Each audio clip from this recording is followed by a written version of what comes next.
Good morning friends. तो आज की इस वीडियो में हम बात करेंगे पोजिशनल ट्रेडिंग के बारे में, या फिर जिसको हम स्विंग ट्रेड भी कहते हैं। है एक ही चीज़, स्विंग ट्रेड हो पोजिशनल ट्रेड हो। तो कुछ लोग इसको अलग अलग नाम दे रखा है, लेकिन एक ही चीज़ है। कुछ लोग स्विंग टू स्विंग ट्रेड करते हैं, जिस वजह से इसको स्विंग ट्रेड कहते हैं। बट आप अपने पोजीशन को अगर कैरी करके ले जाते हो, चाहे एक दिन हो, चाहे एक साल हो, चाहे 10 साल हो, वो आपके लिए पोजिशनल ट्रेडिंग है। एनीवेज, इस चीज़ पे ज़्यादा टाइम बर्बाद नहीं करते, हम डायरेक्टली अपने टॉपिक पर चलते हैं।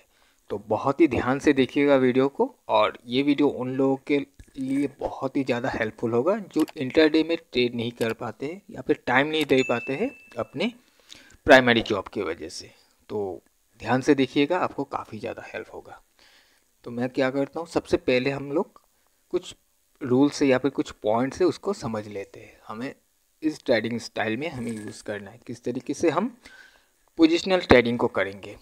तो सबसे पहला जो हमारा नंबर 1 पॉइंट है वो है कि हम पोजिशनल ट्रेडिंग को स्टॉक के कैश मार्केट में नहीं करेंगे, राइट, बल्कि हम इसको स्टॉक ऑप्शन में करेंगे। स्टॉक ऑप्शन में करेंगे। इसका क्या रीज़न है, देखिएगा। इसका रीज़न ये है कि अगर हम कैश मार्केट में करने जाएंगे तो हमारा जो कैपिटल है, कैपिटल का रिक्वायरमेंट बहुत ज़्यादा हो जाता है, और छोटे कैपिटल से अगर हम स्विंग ट्रेड या फिर पोजिशनल ट्रेड करने जाएंगे तो हमें कुछ खास फ़ायदा होने वाला नहीं है, जिस वजह से हम कैश मार्केट में नहीं करेंगे, स्टॉक ऑप्शन में करेंगे। और स्टॉक ऑप्शन में करने का फ़ायदा क्या है कि मार्केट का दिशा या फिर जो भी स्टॉक को आप ट्रेड करना चाहते हो, अगर उसका ट्रेंड अपसाइड में ऊपर जा रहा है तब भी आप उसमें ट्रेड बना सकते हो ऑप्शन में। अगर स्टॉक का दिशा नीचे के साइड में है तब भी आप उसमें पोजिशनल बेसिस पर ट्रेड बना सकते हो, जिसको हम CE एंड PE कहते हैं, राइट। तो हम यहाँ पर सिर्फ और सिर्फ बाइंग ही करेंगे, सेलिंग नहीं करेंगे, राइट। और कैश मार्केट में जब करने जाओगे तो आपके पास सिर्फ एक ही ऑप्शन रहता है कि आप सिर्फ और सिर्फ बाई कर सकते हो, पहले आप सेल नहीं कर सकते। अगर आप कैरी करके ले जाना चाहते हो तो सबसे पहले आपको बाई करना पड़ेगा, और उसके बाद ही आप सेल कर सकते हो। और इसमें थोड़ा रिस्क भी हो जाता है, क्योंकि आपको मालूम नहीं, आप आज बाई किया, हो सकता है कल बहुत बड़ा गैप डाउन हो जाए, तो कुछ इस तरीके का रिस्क होता है। लेकिन ऑप्शन में आपको मालूम हो जाता है पहले से कि आपका रिस्क कितना है, राइट। जब आप ऑप्शन स्टॉक के ऑप्शन में करोगे तो पहले आपको मालूम हो जाता है कि आपका रिस्क इसमें कितना है। एनीवे, सबसे पहला पॉइंट हमारा हो गया कि हम स्टॉक ऑप्शन में पोजिशनल ट्रेडिंग को करेंगे। तो नंबर 2 पॉइंट जो है हमारे लिए वो है स्टॉक सिलेक्शन। अब स्टॉक सिलेक्शन कैसे करेंगे हम ये पोजिशनल ट्रेडिंग के लिए? देखिए कि पोजिशनल बेसिस पर ट्रेड करने के लिए स्टॉक का जो सिलेक्शन मेथड है, बहुत सारा मेथड है। आप अगर आपको कुछ मेथड मालूम है उसको भी कर सकते हो, आप पहले ट्राई कर लेना। बट मैंने ऑलरेडी आपको 2 मेथड बता के रखा है। एक हो गया आपका top gainer and top loser selection method, और दूसरा हो गया रिजल्ट बेस्ड ट्रेडिंग का सिलेक्शन मेथड। तो मैंने ये दोनों इंट्राडे के लिए आपको बताया हुआ है, बट आप इसको सिलेक्ट करके इस सिलेक्शन मेथड को यूज़ करके पोजिशनल बेसिस पर भी ट्रेड कर सकते हो। बट आपको थोड़ा सा लॉजिक यूज़ ये करना पड़ेगा कि आप जब भी इन मेथड से स्टॉक को सिलेक्ट कर रहे हो तो आपको ये देखना पड़ेगा कि क्या वो स्टॉक ट्रेडेबल है, क्या उसके पास रूम है, स्पेस है जो आप ट्रेड कर रहे हो। क्योंकि आप इंट्राडे में नहीं कर रहे हो, आप 2-4 दिन, 5 दिन या 10 दिन तक आप इसको होल्ड करने वाले हो, और उसके बाद ही आप बुक करोगे, जहाँ पर हम 100% से लेकर 1000% तक का एक मुनाफा लेने की कोशिश करेंगे। तो हमारे पास एक रूम भी होना चाहिए, तो इसको थोड़ा सा आपको देख लेना पड़ेगा पहले से ही। तो फिलहाल के लिए आप कोशिश करना कि आप 100% में रहो, कि आप अपने इन्वेस्टमेंट का जैसे 100% प्रॉफिट मिल जाता है आप एग्ज़िट कर लेना। और उसके बाद धीरे धीरे जैसे ही आपको समझ में आ जाएगा चीज़ों को, तो आप अपने ये प्रॉफिट रेशियो को बढ़ा सकते हो, आप होल्ड कर सकते हो। और अगर आपको अभी भी ये चीज़ मालूम है कि आप एक स्टॉक को देखकर ये समझ सकते हो कि इसमें मोमेंटम अभी भी बाकी है या फिर लूज़ कर रहा है, इतना समझ आपको है, तो आप इसको होल्ड कर सकते हो 400, 500, 800, 1000 पॉइंट तक के लिए भी रुक सकते हो, राइट। और अगर आप पहली बार कर रहे हो तो मैं यही बोलूँगा कि आपको 100% जैसे ही हो जाता है तो आप अपने पोजीशन से एग्जिट कर लेना, या फिर जो भी आप स्ट्राइक प्राइस को चूज़ कर रहे हो, जैसे आपका स्ट्राइक प्राइस हिट करता है आप वहाँ से निकल जाना, तो तब तक 100% से ज़्यादा ही आपको मिल जाएगा। ओके, एनीवेज, तो यहाँ तक आपको समझ में आ गया होगा कि हमारा सेकंड पॉइंट स्टॉक सिलेक्शन में कौन से स्टॉक को आप सिलेक्ट कर सकते हो, राइट। अब हो गया नंबर 3, जहाँ पर हम स्ट्राइक प्राइस की बात करेंगे। तो स्ट्राइक प्राइस कौन सा होगा ये तो मैं आपको चार्ट में ही दिखाऊंगा, ठीक है, क्योंकि अलग अलग स्टॉक का अलग अलग होगा, तो मैं चार्ट पर दिखाऊंगा तो आपको वहाँ पर वो चीज़ समझ में आ जाएगा। अब दूसरा चीज़ है कि आप जब भी स्ट्राइक प्राइस को यूज़ करोगे तो इसमें ही मैं आपको और एक पॉइंट बताता हूँ कि जब भी आप स्ट्राइक प्राइस को, जो भी स्ट्राइक प्राइस को आप ले रहे हो, तो आपको ये देखना है उस स्ट्राइक प्राइस का प्रीमियम कितना चल रहा है, राइट, प्रीमियम कितना चल रहा है, क्योंकि हमें जो प्रीमियम चाहिए बाई करने के लिए, चाहे कॉल बाई चाहे पुट बाई करने के लिए, हमें प्रीमियम चाहिए अपने स्ट्राइक प्राइस का 0.5% से लेकर 0.5% से लेकर 1% के बीच में प्रीमियम का वैल्यू होना पड़ेगा, तभी हम उस ऑप्शन में बाई करेंगे, यानी कि एंट्री करेंगे। तो 0.5% से लेकर 1% के बीच में होना पड़ेगा। अगर 0.5% से कम मिलता है तब भी आप ले सकते हो, तब तो बहुत अच्छा है, सोने पे सुहागा है, आपको बहुत सस्ता मिल रहा है। लेकिन नॉर्मली 0.5% से 1% के बीच में ही आपको ले लेना पड़ेगा, क्योंकि वहाँ तक ही आपको मिलता है। और एक्सपायरी तक तो जब आपका मान लीजिए कि एक्सपायरी एक दिन पहले है तो आपको बहुत कम भी मिल जाता है, तो थोड़ा सा उस टाइम में भी रिस्की हो जाता है। तो जिस वजह से ही जो रेंज, इस रेंज में ही आपको ज़्यादातर मिलता है, राइट।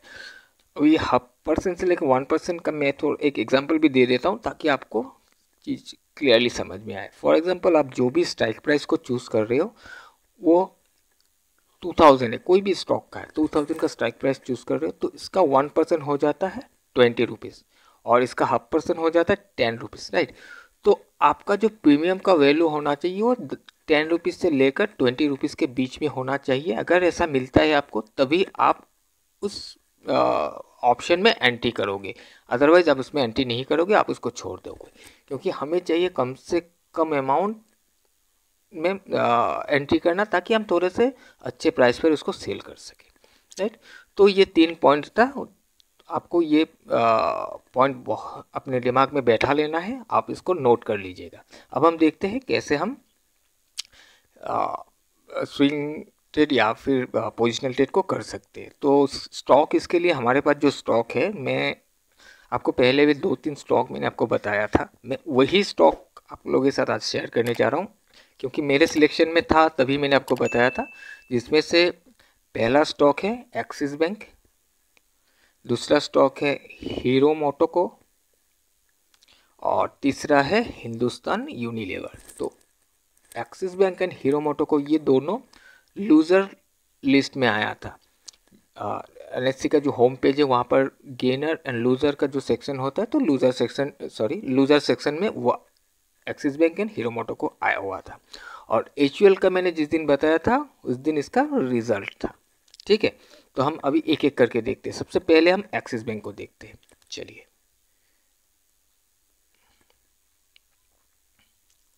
एक्सिस बैंक, ओके, यहाँ पर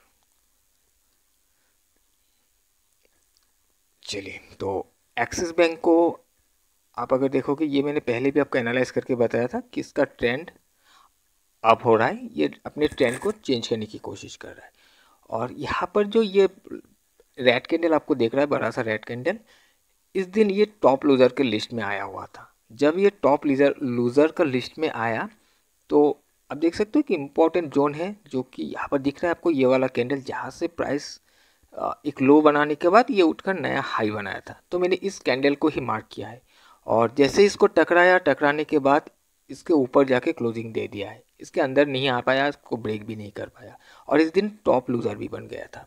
अगले दिन एक इनसाइड कैंडल बना, फिर ये लोअर लो का फॉर्मेशन किया, बट फिर से वो अपने इस लेवल को टकरा कर ऊपर जाकर क्लोजिंग दिया है। तो सबसे पहला तो जब ये टॉप लूज़र के लिस्ट में आया था तभी हमारे वॉच लिस्ट में आ गया था। उसके बाद हम ये मॉनिटर का प्रोसेस कैसे होता है मैं ये दिखा रहा हूँ। अब देखिएगा ये जो लोअर लो का फॉर्मेशन हुआ तीसरा कैंडल में, जब लोअर लो का फॉर्मेशन हुआ है तब भी ये इस लेवल को टकरा कर ऊपर जाके क्लोजिंग दिया है। नेक्स्ट डे क्या हुआ, नेक्स्ट डे यहाँ पर एक higher high and higher low का फॉर्मेशन हो गया है, राइट। मतलब कि हमें ये समझ में आ रहा है कि अब ये घूमने की कोशिश कर सकता है। तो अगर ये घूमने की कोशिश कर सकते हैं तो हम यहाँ से एक एंट्री का प्लान कर सकते हैं इसके हाई से। मैं ऑप्शन के बारे में बात कर रहा हूँ, अभी इंटरडे को भूल जाइए थोड़े टाइम के लिए। हम ऑप्शन का किस तरीके से पोजीशन बना सकते हैं उस चीज़ को देख रहे हैं। तो हमें ये समझ में आया कि इसके हाई से हम एक ट्रेड को बना सकते हैं। अब इसके हाई से मतलब हम ऑप्शन को भी देखेंगे, राइट। तो अभी सबसे पहले हमें चाहिए कि अगर हम यहाँ से एंट्री को बनाना चाहते हैं ऑप्शन में तो हमारा स्ट्राइक प्राइस क्या होगा। तो स्ट्राइक प्राइस के लिए देखिएगा ये जो भी लो बना हुआ है, यहाँ से लो बना हुआ है, यहाँ हाई बनाने के बाद ये हाई कितना है सबसे पहले इसको देख लेते चलिए। इसका जो हाई है आप देख सकते हो 895.80 का हाई है, राइट। तो इसका ठीक ऊपर जो स्ट्राइक प्राइस है वो है 900 का, जिसको अभी तक इसने टच नहीं किया है। तो हम 900 के स्ट्राइक प्राइस को यहाँ पर चूज़ करेंगे, क्योंकि 900 को अभी तक टच नहीं किया है। नॉर्मली हम जानते हैं कि हायर हाई हाई लो का फॉर्मेशन में चलता है मार्केट। अब यहाँ पर हाई बना के जब यहाँ आया है, यहाँ से जब उठेगा तो डेफिनेटली ये इस हाई को ब्रेक करके ऊपर जाएगा और इसके ठीक ऊपर ही हमें स्ट्राइक प्राइस मिल रहा है 900 का, जिस वजह से हम 900 को यहाँ पर सिलेक्ट कर रहे हैं। और हमारा एंट्री किस डेट को होगा आप यहाँ पर देख सकते हो, 5 तारीख को हम एंट्री करेंगे 5 मई को, ठीक है। तो इसके 2 दिन पहले का 3rd में एंड 4th में है, जिस दिन ये हायर हाई हायर लो का एक स्ट्रक्चर बनाया हुआ था। हम अभी क्या करेंगे ऑप्शन डेटा में जाएंगे, हिस्टोरिकल डाटा में। चलिए, तो ये आपको NSE के वेबसाइट में मिल जाएगा ये पेज। अगर आपको ढूंढने में दिक्कत होता है तो आप गूगल में सर्च कर लेना ऑप्शन हिस्टोरिकल डाटा। तो ऑप्शन हिस्टोरिकल डाटा NSE ये लिखकर सर्च करने से आपको सजेशन में आ जाएगा, तो आप वहाँ से यहाँ पर रिडायरेक्ट हो सकते हो। ओके, तो सबसे पहले हम इंस्ट्रूमेंट को देखते हैं। इंस्ट्रूमेंट में हम लेंगे स्टॉक ऑप्शन को और उसके बाद सिंबल हो गया हमारा एक्सिस बैंक। चलिए एक्सिस बैंक को यहाँ से ढूंढ लेते हैं, एक्सिस बैंक, ओके ये एक्सिस बैंक। देन ईयर हो गया 2023, एक्सपायरी हो जाएगा हमारा मई का एक्सपायरी 25 मई 2023 का एक्सपायरी है। और ऑप्शन टाइप में हम कॉल को बाई कर रहे हैं एंड स्ट्राइक प्राइस होगा हमारा 900 का। ओके, अब हम 1 मंथ का यहाँ पर पीरियड जो है 1 मंथ का ले लेते हैं ताकि हमें पूरा नज़र आए। ओके, हमने इसको रन किया। अब हमें सीधा हम चलते हैं 3 तारीख और 4 तारीख को, जहाँ पर हमें 5 तारीख को हमने देखा कि हमें एंट्री बनाना था। तो ओके, सो यहाँ पर 3 तारीख ऊपर चला गया। ओके, तो यहाँ पर देख सकते हो 3rd में एंड 4th में। तो सबसे पहले हम इस 2 दिन को अगर देखेंगे तो ध्यान दीजिएगा ये जो स्ट्राइक प्राइस है ये ओपन, सबसे पहला तो ये ओपन है, ये सेकंड जो रो देख रहे हो ये हाई है, ये लो है एंड ये 4th वाला क्लोज है। ओके, तो जिस तरीके से कैश मार्केट में हमने देखा कि एक higher high and higher low का फॉर्मेशन बना हुआ है, तो ऑप्शन में भी अगर higher high and higher low का फॉर्मेशन बन जाता है तो वो तो बहुत बेस्ट स्ट्रक्चर हो जाता है, राइट। तो हम देखते हैं यहाँ पर हायर हाई हायर लो का बना है कि नहीं। अगर बनता है तो बहुत बढ़िया होता है। अब देखेंगे ये 3 तारीख और 4 तारीख को। तो 3 तारीख का जो हाई बना हुआ है वो 6.55 का बना हुआ है, लो बना हुआ है 4.80 का। 4 तारीख को 6.40 यानी कि हायर हाई का फॉर्मेशन यहाँ पर हुआ नहीं है, ठीक है। चलिए, और लो को अगर देखोगे तो हायर लो का फॉर्मेशन हुआ है। तो कुछ इस तरीके का कैंडल होगा उस दिन का कि हायर लो का फॉर्मेशन है बट हायर हाई का फॉर्मेशन नहीं है। तो इसने लो को ब्रेक नहीं किया, कैश मार्केट में ऑलरेडी ब्रेक कर दिया है हाई को, यहाँ पर हाई ब्रेक नहीं किया और लो को ब्रेक नहीं किया, तो हम फिर भी इसको हम ले सकते, राइट। अगर ये लो को ब्रेक कर देता तो एक दिन हो सकता है हम एक दिन फिर से वेट कर लेते कि एक बार वो अपने लो को प्रोटेक्ट करे या फिर अपने हाई को ब्रेक करे। राइट, यहाँ तक आपको समझ में आ गया होगा। अब देखते हैं, चलिए। तो यहाँ पर हमने देखा कि 4 तारीख को इसने ये हाई बनाया और एंड ये लो बनाया। जब 4 तारीख को ये हाई बनाया तो हमारा ये जो 6.40 का लेवल है, इस 6.40 हमारा बाइंग लेवल होगा। 6.40 या फिर एक थोड़ा पॉइंट अगर नीचे भी मिल जाता है बहुत अच्छा है, लेकिन इससे ऊपर जाना नहीं है हमें। 6.40 में हम इसको बाई कर लेंगे क्योंकि हमें मिल जाता है इस लेवल पर।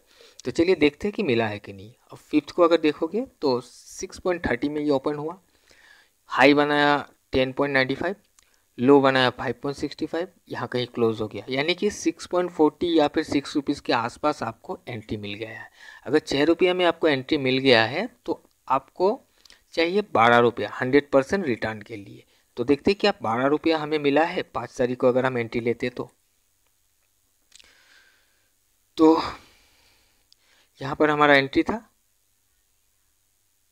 मान लेते हैं यहाँ की एंट्री 6 रुपये के आसपास या 6.5 रुपये में हमने एंट्री किया है और हमें चाहिए 12 रुपया। तो इस दिन ही आपको मिल गया है, आप देख सकते हो यहाँ पर इस दिन 14 रुपये का हाई बनाया, 12 रुपये के आसपास आके क्लोजिंग दिया है। इस दिन अगर इसके बाद भी प्राइस ऊपर ही गया है, यानी कि 100% रिटर्न आपको मिल गया है। कितने दिन में?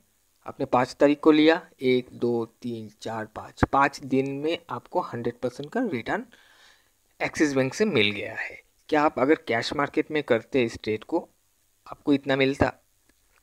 और इसमें 100% मिलने के लिए आपने जितना कैपिटल को यूज़ किया होता, क्या आप उतने कैपिटल को कैश मार्केट में यूज़ करके ट्रेड कर पाते? तो आप नहीं कर पाते। एनीवेज, तो अभी हम क्या करेंगे, फिर दूसरे स्टॉक को देखेंगे। आई होप कि आपको ये समझ में आ रहा होगा किस तरीके से आपको एनालाइज करके ट्रेड को लेना है।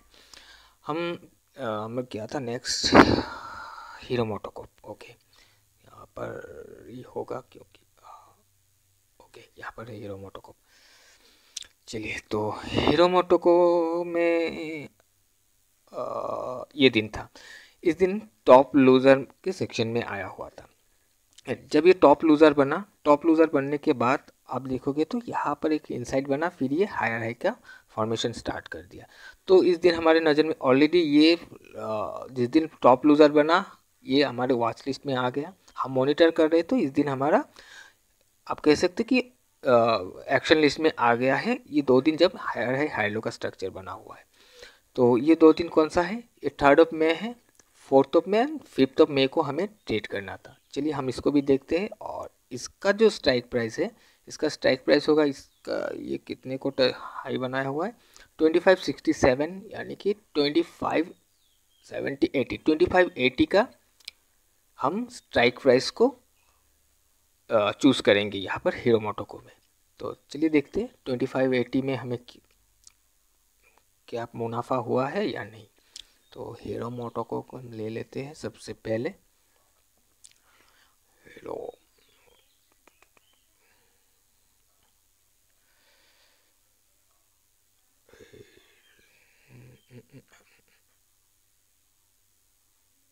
ओके, सो हीरो मोटोकॉर्प ये 20 मई का एक्सपायरी। ओके, तो हमारा स्ट्राइक प्राइस होगा 2580 का। चलिए रन करते हैं। अब डेट था हमारा 3rd मई, 4 मई एंड 5 मई को हमें एंट्री लेना था। तो चलिए ओके, तो ये 3rd मई है, ये 4 मई है। अब 3rd मई में हाई जो बनाया हुआ है 4280 का, और 4 मई का हाई 4445, यानी कि हायर हाई का फॉर्मेशन हुआ है। अगर लो को देखें तो 31 और 4th को 33, यानी कि हायर लो का फॉर्मेशन बना हुआ है। कुछ इस तरीके का स्ट्रक्चर बना हुआ है इसमें, राइट। लेकिन हम इस ट्रेड को नहीं करेंगे। यहाँ पर no doubt higher high higher low का फॉर्मेशन हुआ है, लेकिन हम इस ट्रेड को नहीं करेंगे। क्यों नहीं करेंगे? क्योंकि मैंने आपको स्टार्टिंग में बताया हमारा जो प्रीमियम होगा वो प्रीमियम 0.5% से लेकर 1% के बीच में होना पड़ेगा। और यहाँ पर आपको दिख रहा है 40 रुपये के ऊपर का है। अगर हम 2580 अगर हम 2600 भी पकड़ ले तो इसका 1% हो जाता है 26 रुपीज़ और 0.5% हो जाता है 13 रुपीज़। तो 26 रुपये के नीचे का हमें प्रीमियम चाहिए जो यहाँ पर हमें नहीं मिल रहा है। डबल आप कह सकते हो आसपास, डबल के आसपास हमें ये प्रीमियम मिल रहा है, तो हम इसको ट्रेड नहीं करेंगे, ये हमारे लिए अभी ट्रेडेबल नहीं है, हम इसको छोड़ देंगे। ओके, तो आपको समझ में आ रहा होगा किसको ट्रेड करना है किसको नहीं। चलिए अभी हमारा जो लास्ट स्टॉक था वो था हिंदुस्तान यूनिलीवर, उसको भी हम देख लेते हैं। हिंदुस्तान यूनिलीवर,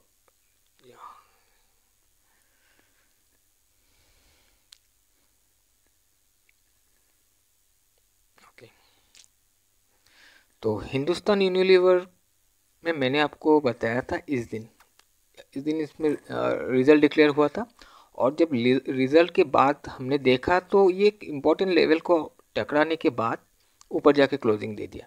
तो मैंने आपको बताया था इसमें थोड़ा सा नज़र रखने के लिए, ध्यान देने के लिए।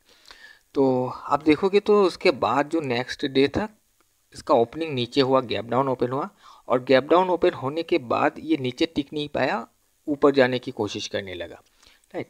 और दूसरा एक चीज़ अगर आप देखोगे तो यहाँ कहीं एक लो बना हुआ था और इसने एक यहाँ तक ही लो बनाया हुआ है। अब नेक्स्ट डे इसको अगर गिरना होता तो प्राइस इसके नीचे होता, मान लेते कि इस दिन ऊपर चढ़ गया, अब अगर गिरना होता तो नेक्स्ट डे प्राइस इसके नीचे होता। ऐसा हुआ नहीं है, आप देख सकते हो नेक्स्ट डे एक रेड कैंडल बना नो डाउट, लेकिन इसने हायर हाई हायर लो का फॉर्मेशन यहाँ पर बनाया हुआ है। अब डेट देख लेते हैं, ये कौन सा डेट है, ये 28 ऑफ अप्रैल एंड ये है 2 मई। तो 2 मई को हमें ये पता चला कि एक हायर हाई हायर लो का फॉर्मेशन यहाँ पर बन चुका है। तो हम या तो इस दिन भी ट्रेड कर सकते हैं या इस दिन भी ट्रेड कर सकते हैं, यानी कि 3rd को भी कर सकते हैं, या फिर बहुत ज़्यादा कंफर्मेशन के साथ करना है तो हम 4th को भी कर सकते हैं। तो हम सब ये 2 दिन को देखेंगे, 28 ऑफ अप्रैल एंड 2 मई को। तो चलिए हम देखते हैं, और उसके बाद ये 2 डेट को देख 3rd एंड 4th हमें किस दिन ट्रेड मिलता है। अच्छा, स्ट्राइक प्राइस को हमने देखा नहीं है, स्ट्राइक प्राइस को भी हम एक बार देख लेते हैं। तो इसने हाई जो बनाया हुआ है, इस कैंडल में हाई बनाया हुआ है जो कि है 2588 का, यानी कि इसके ऊपर जो लेवल जिसको टच नहीं किया वो है 2600। तो 2600 का स्ट्राइक प्राइस को हम यूज़ करेंगे यहाँ पर, राइट। चलिए अभी हम हिंदुस्तान यूनिलीवर को, ओके, हिंदुस्तान यूनिलीवर मे का एक्सपायरी एंड ये हो जाएगा 2600, ओके ओके। चलिए अब हम अपने डेट पर चलते।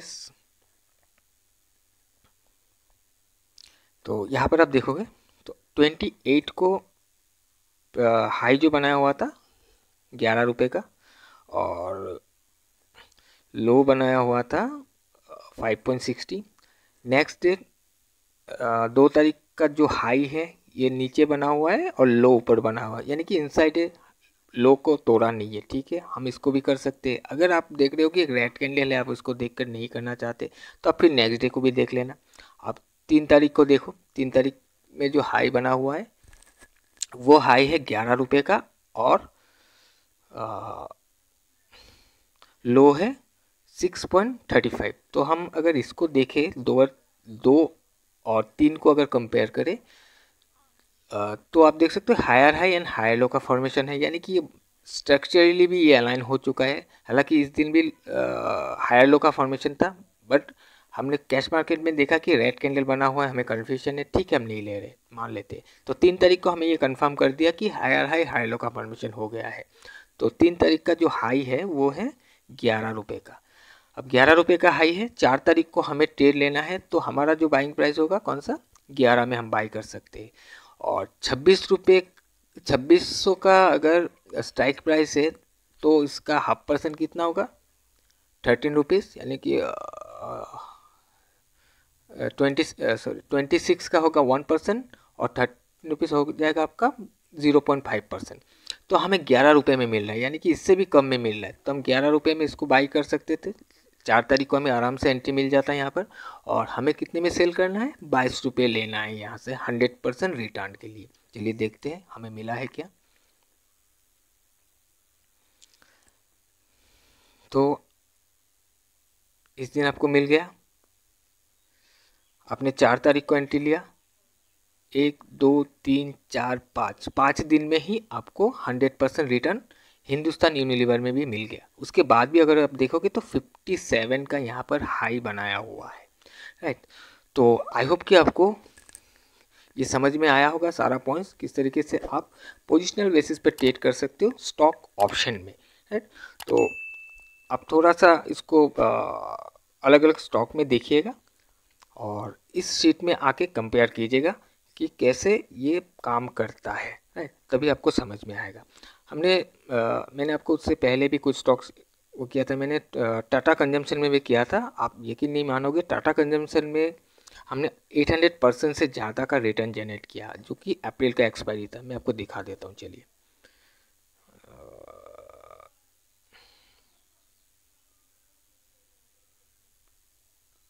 टाटा कंजम्पशन, तो टाटा कंजम्पशन मैंने आपको बताया भी था, इस दिन मैंने आपको बताया था कि टाटा कंजम्पशन एक इम्पॉर्टेंट लेवल पे आकर टकरा कर ये हाई लो का फॉर्मेशन कर रहा है। तो इस दिन हमने अरे यार, तो हमने अप्रैल का एक्सपायरी लिया था, 27 का डेट है ये, आप देख सकते हो। हमने एक्सपायरी के डे में ही कवर किया। हमने इसको, हमारा जो एवरेज बाइंग प्राइस था 1.90 का एवरेज बाइंग प्राइस था, और हमने लगभग 17 रुपये के आसपास इसको कवर किया। हालांकि उस दिन ये ऑलमोस्ट 26 रुपये के आसपास हाई बनाकर आया हुआ था। तो 17 रुपये में हमने इसको एग्ज़िट किया 1.90 में इसको लेकर। आप इसको अगर आप देखोगे तो 800% से ज़्यादा का रिटर्न हमें इस ट्रेड से मिला हुआ। हालांकि इतना एक्सपेक्टेशन नहीं था हमें कि इतना बड़ा मिल जाएगा, जो कि हमें इस कैंडल के वजह से मिला हुआ है। इस दिन ही बहुत बड़ा एक मोमेंटम आ गया था। उसके बाद फिर अपने इस हाई को जैसे ब्रेक किया, तो हमें इस दिन ही एग्ज़िट कर देना चाहिए था एक्चुअल में, इसका एक्सपायरी के पहले दिन। बट हम रुक गए थे थोड़ा सा, इसका स्ट्रक्चर को देखते, उसके मोमेंटम को देखते हुए, और एक्सपायरी के डे में थोड़ा मूवमेंट के बाद हमने इसको एग्ज़िट कर दिया था। तो 17 के आसपास हमने इसको बुक कर लिया था। एनीवेज, सो आई होप कि आपको पसंद आया होगा आज का ये वीडियो। अगर कुछ कन्फ्यूजन है तो आप मुझे कमेंट बॉक्स पर लिख सकते हो। और दूसरी बात, आप लोगों के लिए मैं इतना मेहनत कर रहा हूँ, मैं प्रीमियम कंटेंट आप लोगों को देने की कोशिश कर रहा हूँ, बट आप लोग वीडियो को लाइक नहीं करते और शेयर भी नहीं करते। आप ज़्यादा से ज़्यादा लाइक करो और शेयर करो, ताकि और भी लोगों को इस चीज़ का फ़ायदा हो सके। ओके, तो चलिए अभी मैं आज का वीडियो यहीं वाइंड अप करता हूँ। अब हमारी मुलाकात होगी एक और नए एजुकेशनल वीडियो में। Till then, bye bye.